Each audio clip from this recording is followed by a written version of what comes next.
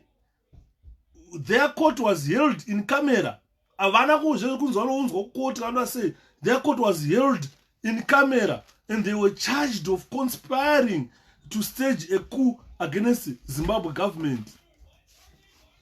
And this other, William, was charged because this guy was found with an AK assault rifle, was found with 146 rounds ammunition of a machine gun, and was found with 2 loaded magazines, AK. Pamsoro pezo, I want a Claymore bomber, Raivenaro, and Dimon. So, this guy was supposed to have been sentenced to death once convicted, but up to now, nobody knows how this issue was held. Right. Tikada kuona ipapa hondo yairwisirwa Ndabaningi Sithole chete yaiye kunzi Zanu PF iri kuda city masiti ekunana Chipinge. Because Zanu PF yakabuda mu Zanu ndo yakatobuda mu Zanu, it split early 70s. And that is the same Zanu PF foot had to split during Tekere. And this Zanu yaka split yaibva kunana ANC. Yaive nema history of splits. And murugona. So Alfonso Dhlakama, who was the leader of the Renamo during that time, he was asked about this Chimwenje. Alfonso Dhlakama denied the existence of Chimwenje. And then he offered Zanu PF a leeway to say, look, Zanu PF, you can bring your army. This is what we call Dombe. I want you to bring your army, put your arm amongst my people. Ask them if anyone is from Chimwenje. Chimwenje hainzi rutrainwa neRenamo. But Renamo leader akaramba. Akataura Mugabe kuti unza masoja ako apinde muno. Vatsvage vanhu vako vari kutaura kuti ndive Chimwenje. Uone kuti munowana Chimwenje here muno. That means Alfonso Dhlakama didn't know. He never knew that they were insurgents in his area training to topple Zimbabwe government. And in Mona, Dombo villagers, Dombe villagers, villagers, the local people around Dombe, but we don't know how many are they. And those were the same people who were picked. They were taken to Harare for questioning, put on camera. They were not brought to court. They were put on camera. The trial was on camera. And they were sentenced to 16 years of imprisonment. This was just a way to get rid of Ndabaningi Sithole. And this is the same plot that they are bringing back to try and implicate President Nelson Chamisa with these jihadists and kill him. So we need to pray to God kuti Mwari ndimakatipa President Chamisa kuti vave president vedu. Hatina kuvasarudza ndisu, ndimakatisarudzira Mwari. Makaona zvakakodzera kuti mutipe murume aite president weZimbabwe. Saka protect him. Sekutaura kwandakaita kuti please vana Daniel vakakandwa makomba emoto, vakakandwa makomba eshumba, vamwe vakakandwa pai, vana Jona vakamedzwa nehove. Mwari, you protected them. Hamuna kuti zvakaipa zvisaitike, makati ngazviitike, but God mukataura muripo to protect vana Daniel mugomba reshumba. Anditi maona. Saka unoona kuti even plot yacho yakatopa kuti president weZimbabwe ED ahaendege kuenda kuchimoyo for this plot. Ikoko is a walking distance yekuti paakadzingwa mudhara kuZanu akafamba akanopinda kuMozambique achienda kuSouth Africa. 800 days after walking to Mozambique, he has hired a private jet to fly the same distance. To fly the same distance. And it's so shocking. So shocking. Why these jihadists in Mozambique are linking Chamisa? And why did they delete the account when Zimai exposed them? And guys, varikunana UK, America, ngatunganzei mari, tipe mari ku British government, kati tinyore tsamba British government, tinyore tsamba kunana FBI, vaite track this account. Tirakuona who is the owner of this account. Yairanwa kupi. Hazvikushamise kuona account yairwanwa State House. Because this is a plot. Yairanwa State House. Saka we want them kuti vati trackere account, kuti account yairanwa nani, yairanwa kupi. We want them to investigate it. We want it investigated. Because we cannot let Chamisa being hanged for nothing. They are trying to fight to wrestle the party. Yakafira Chamisa. Kuti vatore party yoyo, vataure kuti itakupa kupe. Ma results a Chamisa tomapa kupe. You understand? After that, they want to implicate him in this and they want Chamisa killed. So we have to stop this. We should not allow this as Zimbabweans. I'm not denying that there are jihadists in Mozambique. I'm not denying that. And I'm saying Zimbabweans cannot ignore terrorism happening next door. You understand? Children, innocent children are being beheaded by terrorists. If you go there, they are taking control of Jimbo, my cities, you understand? Killing innocent people. I'm not denying that. I'm not denying that Zimbabwe should send soldiers to crush the jihadists. I'm not denying that. I am in support of the idea to send our soldiers, like what I mentioned last time. I am in support with the idea to say ZNA must be sent to crush the jihadists. If they can, good luck. But nyaya tukuramba panapa is nyaya itwa iyi yekuti kune mayouth MDC vari kubhadharwa mari vatorwa vaendeswa kuMozambique kunzi panoenda army yedu inosvika yovacapture yodzoka bhegi vonyepedzerwa kutochwa vachibvunzurudzwa volinga kuendeswa kwavaita neZimbabwe government kuMozambique kuti akaendeswa naChamisa. Ndozvandiri kuramba pano. The same plot iyoyi ndo same plot yavakashandisa pana Ndabaningi Sithole vachizosunga Sithole kuti you are linked with Chimwenje. Mudhara Alfonso Dhlakama was asked kuti ko Chimwenje yacho yo mudhara uri kunzi ndo iri kuitraina, akati Zimbabwe uyai ndikuradzei dombe iyi, pindai mudombe muone kuti mune vanhu vanonzwa neChimwenje. Vanhu local people vakabvunzwa zvanzi mune maZimbabweans ari muno, but hatizivi kuti vari kuitei. And those same Zimbabweans were then picked up vachinzi vakepchwa kuMozambique vachinzi ndo veChimwenje. Among those people ndopave nemunhu ainzi 𝗑𝗵𝗺𝗀𝗀𝗀𝗀, ndopave nemunhu ainzi 𝗵𝗵𝗺𝗀𝗀𝗀, ndopave nemunhu ainzi William Namakona. Ndo vanhu vaivepo ivavo. And vanhu Ndabaningi Sithole vachibvunzwa vaivaziva some of those guys because vanga vari bodyguard. One of them was bodyguard to Ndabaningi Sithole. Mari ine chitema, ladies and gentlemen. Ndo mari yamakuona kuti vana Ngonzora nana Komichi, I think ndo vapika youth iyo yapuhwa mari yaendeswa kuMozambique. Izvo zvazvishamisi. Makaona Murimoga, anonzi Murimoga weyo akurara American embassy achiti masanctions ngaabviswe nhasi. Tikamubvunza kuti iwewe kaMurimoga chitipawo itaidzamara, anditi mukabudisa itaidzamara masanctions zvatopera ngaabviswe. Kana neni ndosimuka ndikaenda kuAmerica kunoprotesta kuti bvisai masanctions nhasi, itaidzamara uyo apano. Handingarare kuZimbabwe embassy chiti itaidzamara ndichiti bvisai masanctions isi tiri kutsvaga itaidzamara. Andimona the people vakaita sana Murimoga ivo, they are the same people being paid. Vanhu vakaita sana Mashavira vaya, they are the same people being paid by Zanu PF vachiendeswa kuMozambique kunzi vazonokepichwa vodzoka ubva vanzi voti takatumwa nani, takatumwa naNelson Chamisa,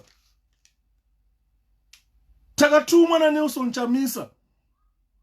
Anditi maona. And the same plot exactly vitori na reason panapa. Same plot yavakashandisa kuenda kuti vauraye Tsvangirai. That's the same plot that they are using.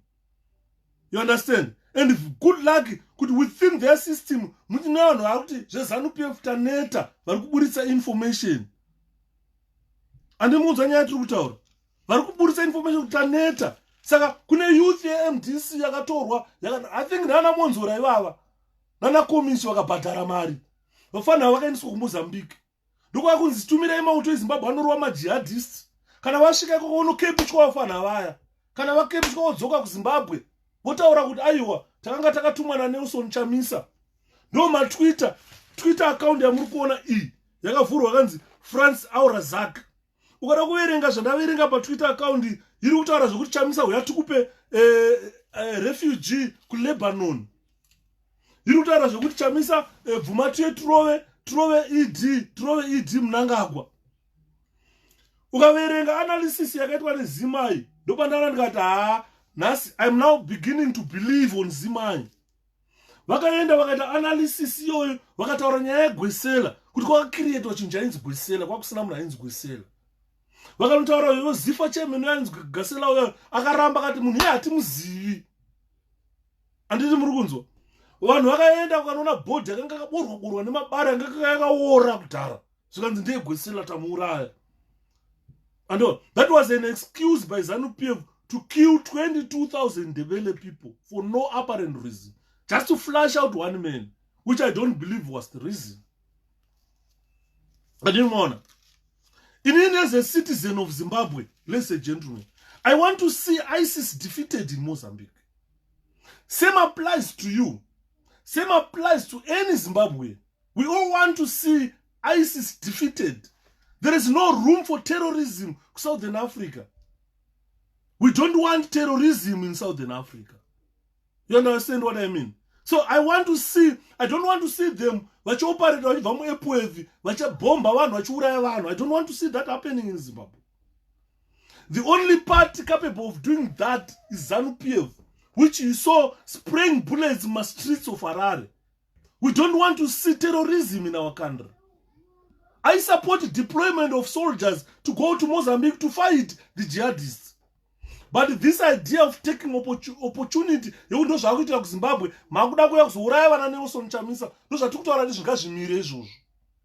if we are going to fight jihadists in Mozambique, let's go earnestly. You understand what I mean? Because we all know, we are all Zimbabweans. That even our economy, and I think Nambuzo Mnangagwa is the leader where security to SADC at the moment, which makes him the right person to deploy the soldiers. But he has to do it in consultation with the other countries. Kuti varume hona zvaitwa Mozambique, kuri kuchekwa vanhu misoro vana vasina mhosva. Misha iri kupiswa ivana vasina mhosva zvaitwa neZanu exactly. But vaitaurira kuti Zanu PF materrorists vanhu vairamba. Vana Mozambique vairamba tichaudzwa kuti Zanu PF is a terrorist organization. Vanhu vari kuchekwa maoko, vari kuchekwa miromo, vari kuchekwa mutsipa. Vanhu vachiramba. Zvikungoitwa nemajihadists ndo zvaitwa neZanu PF izvozvo. Vakapisa misha vana vakapera kufa, vakachira mumba. Kwana Rusape kune vana vakachira mumba. Vakarara kupisirwa mumba neZanu PF. Anditi maona. But do we have capacity to intervene in this war? Do we have capacity to intervene in this war? Anditi maona. And hondo yakazoitika muZimbabwe yekuti misha yakanga yakupiswa navadimbwa maoko. Mugabe akanga adyiwa. Idi akataura kuti president amudyiwi tiripo. Vanhu vakatanga kupondwa, vanhu vakatanga kurohwa. Munozwa nyaya kutaura 2008. Misha ikapiswa vanhu vakatiza. Kutaura kwandiri kuita we've got 4-5 million Zimbabweans outside Zimbabwe. Vazhinji vacho vada kuti asati vakatiza rini? Vakatiza 2008. They were displaced. Andimuna nyaya kutaura. Obvious, as Zimbabwe we are broke. We can't afford the war. But we can't afford to look at jihadists fighting our neighbors. We have to intervene. We have to be in Mozambique. We have to stop jihadists spreading. And then what they want is to introduce a caliphate whereby Sharia law will be introduced and we will be in trouble. And it will go on. SADC must quickly intervene, send Mama Soja Ikoko kuno stop ma jihadists. But idea to utaura Zanu PF yekuti what is happening in Mozambique, they are taking it now as an advantage to make sure they finally destroyed Zanu MDC. Pakaura vachangirai and vakabva vafunga kuti MDC yafa.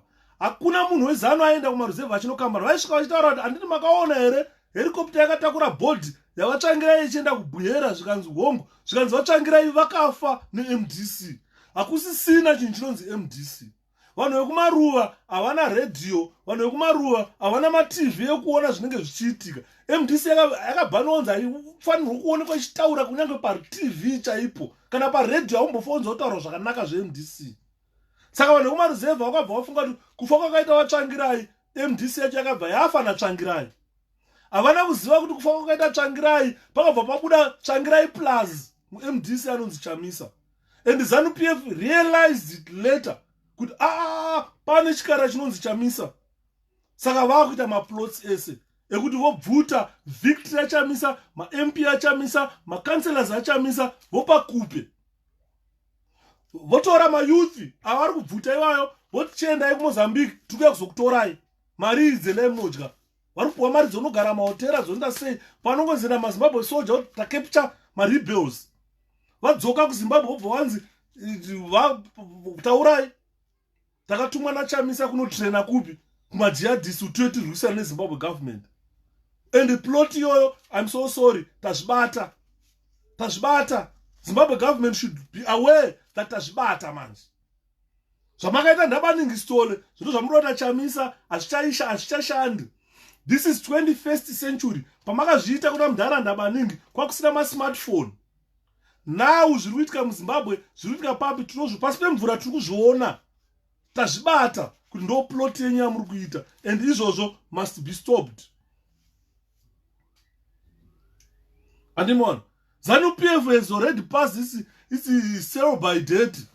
Zvekuti kuti vachitibatira tiurayire Chamisa, vanoziva kuti for the next 30 years kana tikada anenge achitonga. Ngavambozvimira izvozvo. Ngavambozvimira. Because it is trying to respond with a scorched earth. His defeat by Chamisa. The approach he wants to use now is to make sure that MDC patosvika 2023 vanhu vese vanenge vakutya muZimbabwe. That's why nini vanhu vantaga ndataura musanditage panonsense 𝗔𝗿𝗿𝗀𝗀𝗃𝗁 ndiri kuteerera 𝗏𝗏𝗃𝗁 achitaura nokuti haana brain, haana zvaanotaura zvandonzwa. Handimuri kunzwa. Haana brain, haana zvaanotaura 𝗏𝗏𝗃𝗁 zvandonzwa. Because kana tichitaura 1 August, tichitaura 14 January 2020, tiri kutaura how they responded to the protests in Zimbabwe.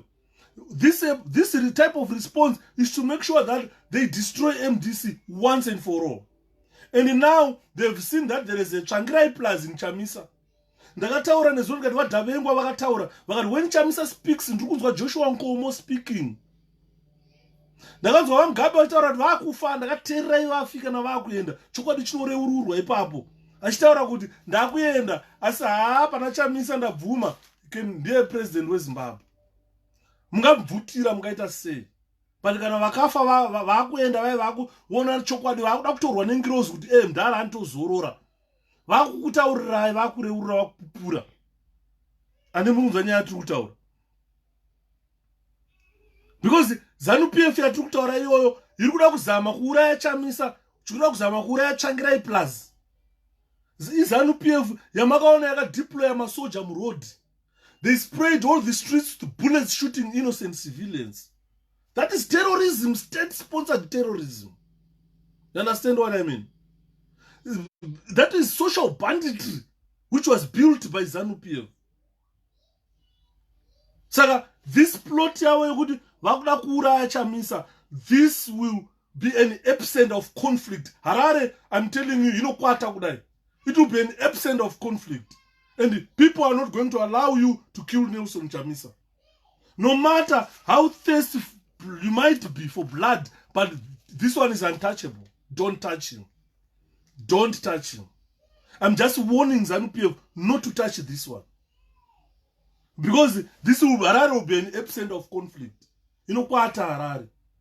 Because makude na vanhu. People have been quiet, have been patient for quite a long time. But kwamasvika kwakunyudzawo. Kwakunyudza kwamasvika wakomana. Anditi maona.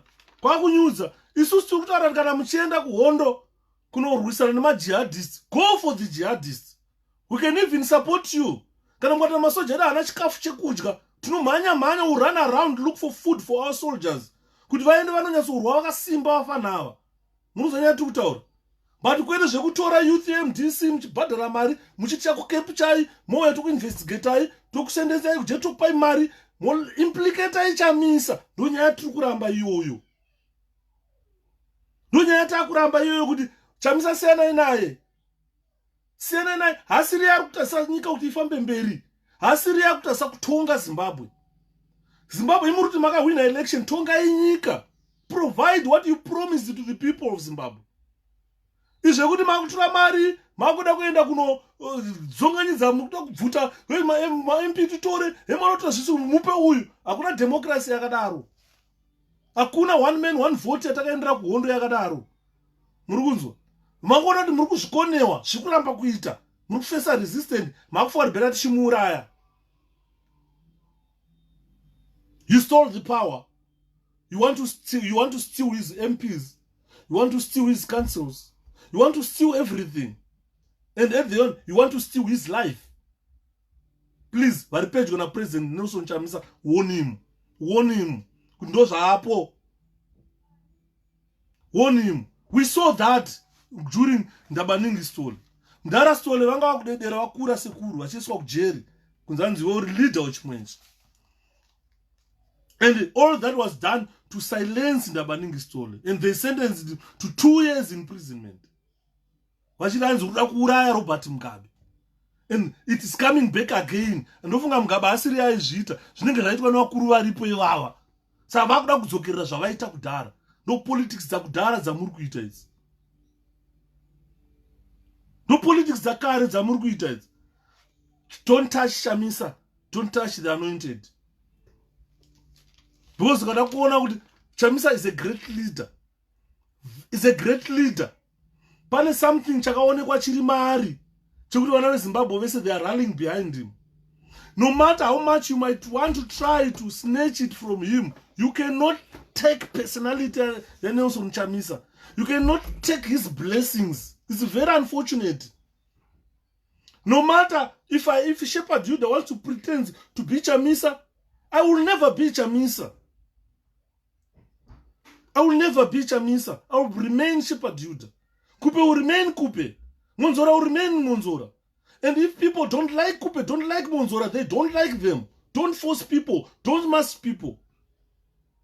And you will never take away people from Chamisa. That will never happen. Problem yaye kuti matama mutadza.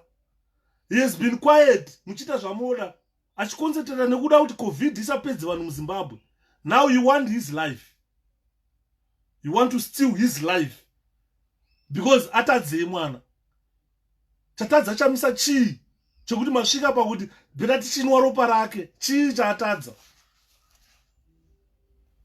Andini mona. Chii chaatadza Chamisa? Tonga iZimbabwe makawina. You can't even run the country.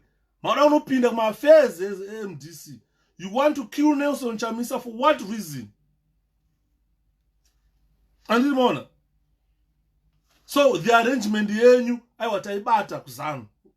Ndagotuye live tukudze kuti arrangement yamakaita iyai taibata.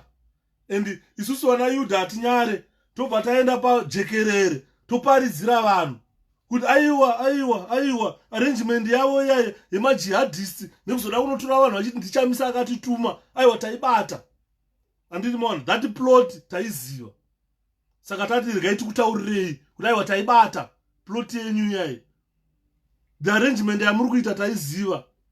We know the government is dying to put Chamisa out of action. We really know that. That you guys are dying to put Chamisa out of action. We really understand it. Makambotaura zvekuti toda kuchinja age ya president yekucontesta iri muconstitution of Zimbabwe. Tiri kuzviziva. Andidi zvaramba zvekuti muchinje age. Makuda kutaura zvekuti ngatisei Chimwenje.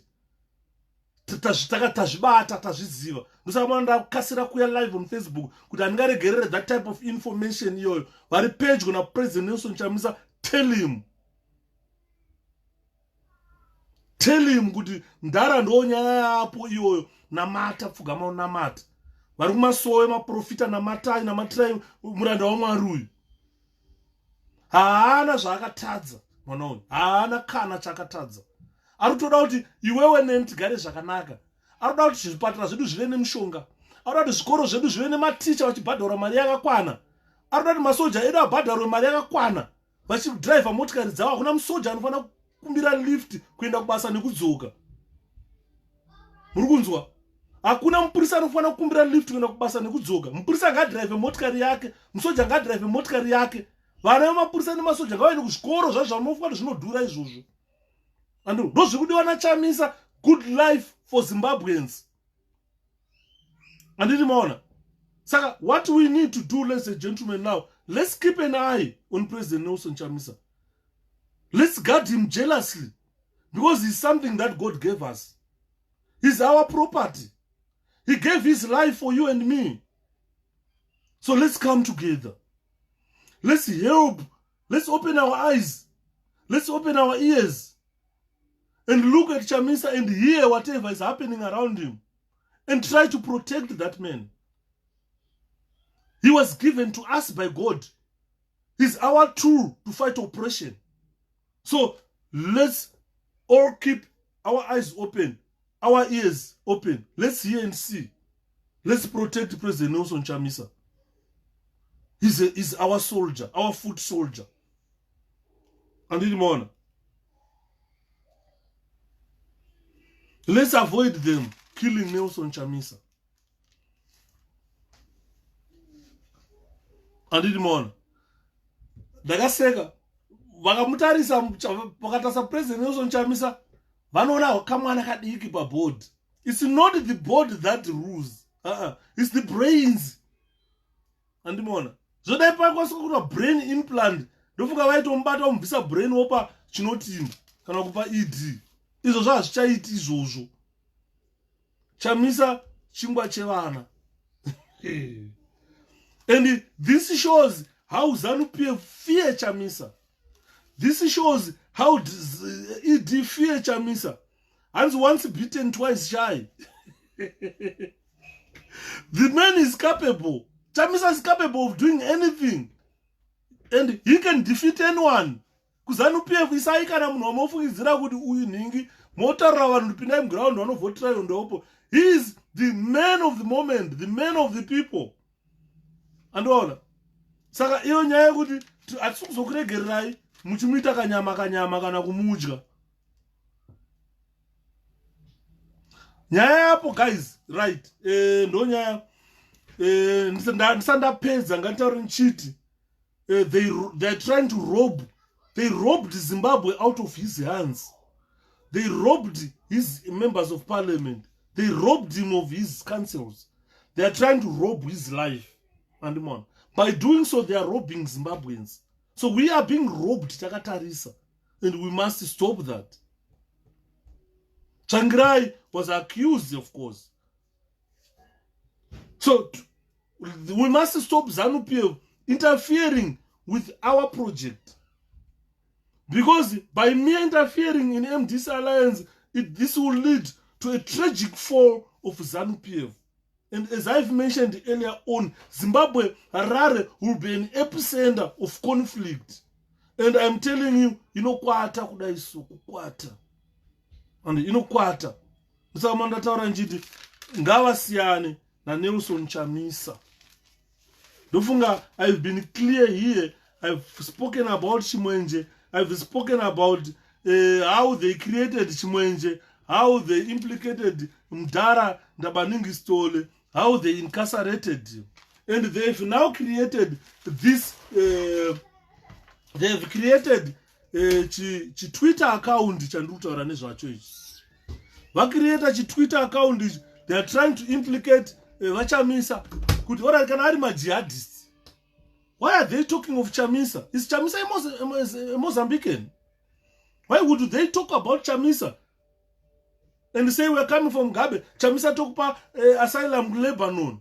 This is a clear stupidity. And nyaya apo yatutaura ndekuti vakomana ngatichage mari toengenja ma forensic scientists companies kana vakatipe 10,000 toapa 10,000 yacho vatrack account ashamise kuona account iri yeku state house because plot haisi yanhasi yakabvira kudhara. Andi muri kuona nyaya yatutaura plot haisi yanhasi, and Zanu PF are a specialist in plotting, in doing all these plots. Manzwa nyaya yakataurwa navasimba chikanza yekunzi yaGwesela. Mukaona nyaya yakataurwa yekunzi Ndabaningi Sithole neChimwenje. No same style iri kuvhurwa panapa neZanu PF. No same style. Hatisi kuramba kuti kuMozambique hakuna zvihondo dziri kuitika. Dziriko kuna 𝗑𝗵𝗿𝗀𝗀𝗃𝗀 dziri kuitika dzemajihadists. But why would they talk about Chamisa? Chamisa doesn't live in 𝗑𝗵𝗿𝗀𝗃𝗀. He lives in Harare. And in the morning, saka plot yenyu taibata. No plot yamakaita yekugadzira Gwesela. Mukanouraya mandevele 22,000 vasina mhosva. No plot yamakaita yekuenda kuCanada kunotenga kamurungu ainzi ari Beni Menashe kuti muuraye Tsvangirai. now mananaira kuda kuuraya Chamisa. Ayo tiri kuzviziva varume. Tazvibata usati zvaitika, tazvibata kuseniseni. Unoziva kuti smartphone dzakanaka kuseniseni, information yanga yatopinda tatoziva kuti shit. Saka ndo zviri kuitwa neZanu PF izvi. Don't rule out Monzora. Don't rule out Chimwenje. Because ndo vane youth iri kuenda ikoko. Youth iyi yakanga iri yeMDC. Ndo yacho iri kuenda ikoko. Zoti vachamisa vakazobvunzwa kuti munomuziva nokuti tiri muziva ndi Washington Dumba. Anditi maona. Saka, ladies and gentlemen, let's be very careful. Let's be very careful. Let's be very, very careful. Zanu PF are a specialist in plotting this, and they have plotted it. And Zrubuda nepa 𝗘𝗔6 pap. And it on. Saka, let's be very careful. And it's an ED method. As he operates on those, OM yake yoyo. That's the way he operates. And him on. Saka, let's just be very careful. And Hans is a specialist in this, and he has done it for the past 37 years. Saka, let's be very careful. Kati vure masoedu chichengeta vachamisa, tivhure nzeve dzedu tichivanzwira. And isusu ndisu takuvanzwira manje. Ndokunaka kwakaita media, ndokunaka kwakaita kuve neinformation. I'm not going to take long, ladies and gentlemen. Ndobana kuti nini musare zvakanaka. Murare zvakanaka. But nyaya ndataura ndiye kuti handisi kuziva kuti ndoita fundraising yacho sei. Because ezvo ndoda kutoemailela ma-forensic companies andoziva vanoita digital forensics kuti vakwanise kutibatsira kana tatadza neivavo ve-digital forensics toitwa ne-FBI kana toitwa ne-MI5. Saka takuda kuti titovanyorera tsamba ipapa yekuti tina akaundi yakati yema-jihadists, please help us. Because it's talking about our opposition president. And we are scared Zimbabwe government is moving on to a plot to kill him. Saka, with that, jihadists idzodzo, aiwa tinoiwina inyaya. Tinotovabata vanhu ava, totokudzai kuti akaundi yakavhurwa pa-State House. Musi wakati times akati naningi. Ndo zvakanakira forensic. Anova, tinobata gedye, topinda muofisi macho imomo. It's an old-fashioned method that will never work this 21st century. Saka ndo nyaya yapo. Indotaura kuti maZimbabweans musare zvakanaka. Anchadzoki live nhasi. Ndaita live yoyo. Because zvandibata kuti ngaindite quickly inform President Chamisa on live. Kuti mdara. Chatikuda musoro wavo nepfungwa dzavo. Andimona. Because munhu yakakomborerwa naMwari. Saka inini anchadzoki pa live guys. For today zvakwana. Ndapedza. Musara zvakanaka naye. Vanenge vachida kuzobvunza mibvunzo. Munondi inboxira, but first of all, ndine ma-security checks anda akuita now. Saka mwana achitaura blazu yawo yakuti bugler off my account kana une anything that you feel unoda anonzitererai midzi. Vamwe vanditi don't block him. Vanhu vanditi don't block him. Vanogona kuachituma. Saka I'm not going to block him. Andimona. Saka regai ndimutaurire tererai midzi for the second time. Regai nditaurire tererai midzi for the second time. Kuti tererai midzi inzwisisa nyaya ndiri kutaura panapa. MDC haitozivi kuti Shepherd akauya sei kuUK. MDC haina kubva yambonipa kana sendi rokukwira ndege nevana vangu kuuya kuUK. MDC haitozivi nanhasi kundigere sei kuUK. I was not brought into this country by MDC. Ndakatozoshamisika tererai inzwa. Ndakunzwa kuti kune vanhu vandopuwawo matsamba ekunzi kana vakuda kuenda kuhome office kuti ini ndakanga ndiri activist yeMDC. Votopuwawo matsamba nana 𝗏𝗏𝗏𝗏𝗏 vachinopuwa mastatus kuhome office. Handina tsamba. Ndikakuvhurira faira rangu harina tsamba yeMDC yekutaura kuti ipai Shepherd refugee ikoko. Saka just know it kuti I was not brought into this country by MDC. They never contributed anything to my survival. Kutiza kwandakaita kuZimbabwe ndichipinda muUK, MDC does not know it. Saka don't say kuti hanzi wakaunzwa neMDC munyika munomu. Handina kuunzwa neMDC. I'm sorry. I'm being clear, loud and clear. Anyone who want to challenge this ngaandiudze kuti MDC yakandiunza kuno kurini gore ripi zvaita sei. andimona zvaita sei handina kuunzwa neMDC in this country. I'm just a bona fide MDC supporter chete zvizive izvozvo asi handina kuunzwa neMDC. Hana tsamba yekunzi ndakaenda nayo kuhome office ndauya netsamba yabva kuMDC head office yekuti mundipo asylum. Handina tsamba iyoyo. Kuenda kufaira rangu kuhome office request vanokupa uriverenge rese harina tsamba yeMDC. Handiti as inform us when you can create account 𝗔𝗵𝗺𝗲. I need to contribute. Honestly, let me consult Navuka. Namkoma Vuka. Let me consult Navuka. How best can we do it? I'll consult Vuka as soon as I finish. How best can we do it? We need to engage a forensic company. We need them to look into this account.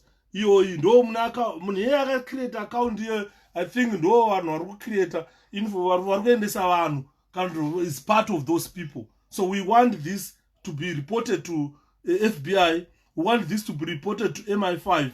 We want this to involve my intelligence department. Because these are jihadists.